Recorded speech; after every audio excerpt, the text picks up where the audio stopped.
Le portrait de charme aujourd'hui avec quelqu'un que vous ne connaissez peut-être pas très bien, mais en tout cas son nom va vous rappeler des souvenirs si vous aimez l'aventure. C'est Éric Surcouf. Bonjour. Bonjour. Alors Éric Surcouf, bon bah ça y est, on a tout révélé avec votre nom. Vous êtes l'arrière-arrière, on s'arrête là, arrière-arrière Arrière petit-neveu. Arrière-arrière petit-neveu du fameux corsaire Surcouf. Il faut préciser quand même que les corsaires, c'était pas des fumistes, c'était des gens qui travaillaient pour le compte du roi, Du roi, bien sûr. et qui allaient donc chercher ou des épices ou bien des trésors. Ils avaient une lettre de marque et donc ils avaient le droit effectivement d'attaquer tous les navires ennemis.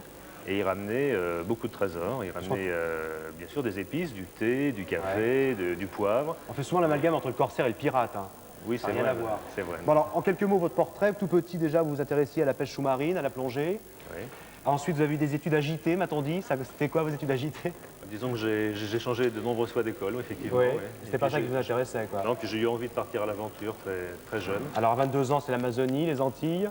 Exact. Et ensuite, vous tentez de lancer la mode de la bicyclette aux États-Unis. Ouais. Alors, c'était bicyclette comment, de tourisme ou de... Non, c'était la bicyclette de course. C'est-à-dire Oui. que effectivement, j'avais l'idée que la bicyclette allait prendre un grand essor aux États-Unis. Mhm. Et je suis retourné en France, malheureusement, mon visa étant expiré. J'en ai parlé aux banquiers qui m'ont dit « mais vous n'y pensez pas, vous êtes trop jeune, la bicyclette de course est une mode passagère ». Et 2 ans après, Greg Lemon commençait à gagner le Tour de Oui, France. même pas 2 ans après, France. un an après, il y avait plus de bicyclettes vendues que de voitures aux États-Unis. Très bien. Bon, Voilà. souvent, vous savez, il ne faut pas être trop en avance sur son temps.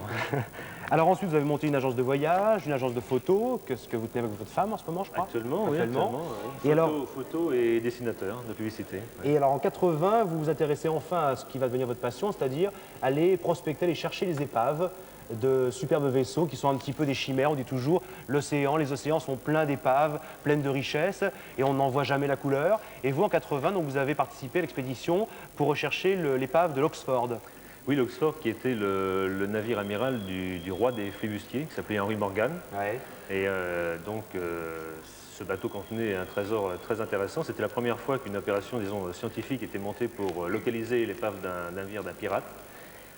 Bon, qui dit pirate, bien sûr, on dit aussi corsaire, flibustier, c'est la même famille. Ouais. Moi, je me suis intéressé ensuite, ça m'a donné envie de monter d'autres opérations. J'en ai monté plusieurs qui sont encore en cours. Il y en a une là, qui se Et prépare. il y en a une qui se prépare, qui va être la plus grosse opération jamais montée par la France. C'est une opération qui a été montée donc, en association avec le gouvernement français, le ministère de la Culture. On n'en dira pas plus, parce que je crois qu'il ne faut pas ni localiser l'endroit, ni en parler trop. Pour l'instant, c'est secret. On garde le secret. Alors on va passer tout de suite à notre questionnaire de charme. Salut mon cher Alain, je suis prêt. Nous aussi, vous êtes prêts, Eric? Prêt. Allons-y. Vous arrive-t-il de vous déplaire sans trop savoir pourquoi? Parfois, oui ou non. Oui. Est-il important pour vous qu'un certain érotisme se dégage de votre image? Oui. Ce côté aventurier, il faut savoir plaire quand on arrive dans les contrées lointaines. Les déshabillez-vous du regard? Parfois. Restons prudents. En amour, vous est-il arrivé de récolter un pénalty? Oui. Oui, ah oui, constate-t-il. Mangez-vous en cachette? Oui, oui. Assurément. Les préférez-vous sportives? Oui. Vous emmenez quelques amis dans vos expéditions? Pour la prochaine, c'est pas encore prévu, mais on ne sait jamais. Je ne suis pas contre les candidatures féminines. Vous êtes-vous déjà fait draguer par une femme? C'est difficile de répondre parfois, Alain, mais Ah, quelquefois. quelquefois? Parfois. Oh, parfois. Parfois. Je crois que ça arrive à un peu tout le monde maintenant. Aimeriez-vous monter sur les planches? Parfois. Bah, vous y êtes quand même assez souvent, sur les planches, les bateaux.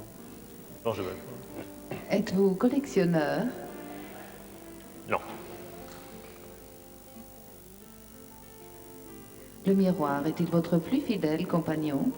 Non. Votre activité facilite-t-elle vos rapports avec les femmes? Parfois. Ah, dans quelle mesure on peut... Je pense que les femmes aiment beaucoup les bijoux, aiment beaucoup les... Ah, vous y attendre pendant 3 ans, on disait, Et maintenant, c'est-à-dire qu'en général, lorsque je commence à parler un peu de mes activités à un dîner, je me rends compte que les femmes sont plus intéressées souvent que les hommes par les richesses qu'on peut ramener du fond des mers. Vous arrive-t-il de vous sentir génial? Je ne vais pas répondre non. Parfois. Vous avez pratiquement parfois. Le parfum est-il avant tout un moyen pour vous faire plaisir? Non. Vous sentez-vous souvent porté par l'aventure? Beaucoup. Oh oui, on met oui beaucoup. Y a-t-il une partie de votre corps à laquelle vous consacrez une particulière attention? Non. Public, ça ne me semble pas d'accord. C'est tout, merci bien. Merci beaucoup, on va attendre le résultat. Et pour attendre le résultat, on va le faire d'une façon très agréable en écoutant 8.5.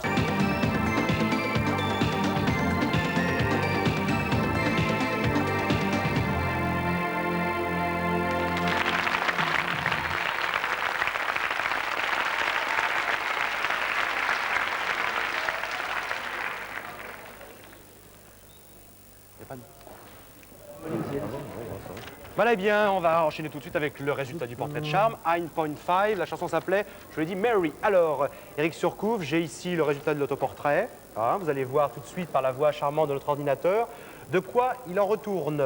Vous êtes prêts?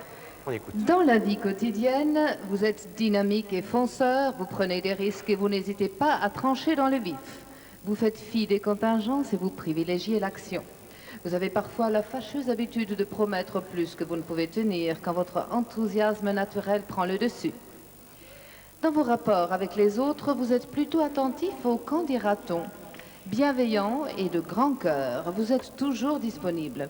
Plus soucieux de protéger les autres que vous-même, vous laissez transparaître de temps en temps un côté mère-poule, on ne peut plus attendrissant. C'est un peu un avantage pour mener une équipe quand même, ça.